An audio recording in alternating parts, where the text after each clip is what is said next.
వాడలో ప్రతి ఇంటికి ప్రతి షాపుకి విద్యుత్ వినియోగదారులందరికీ దొంగచాటుగా ప్రభుత్వం ప్రీపెయిడ్ స్మార్ట్ మీటర్లు బిగిస్తూ ఉంది.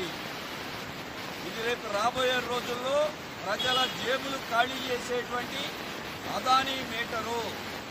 ఎన్నికలకి ముందు తెలుగుదేశం, బీజేపీ, జనసేన ప్రభుత్వం మేము అధికారంలోకి వస్తే మీటర్లు ఒప్పందాన్ని రద్దు చేస్తాం, ప్రజల మీద కరెంటు ఛార్జీలు పెంచం, తగ్గిస్తామని మాట ఇచ్చారు.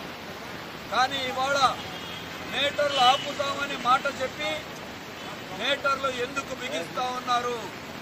ఈ మీటర్ల వల్ల ఫోన్లో బ్యాలెన్స్ వేయించుకున్నట్టే రేపు కరెంటు కూడా బ్యాలెన్స్ వేయించుకోవాలి. ముందే బ్యాలెన్స్ వేయించుకుంటే కరెంట్ వస్తుంది, మళ్ళీ బ్యాలెన్స్ అయిపోతే కరెంట్ ఆగిపోతుంది.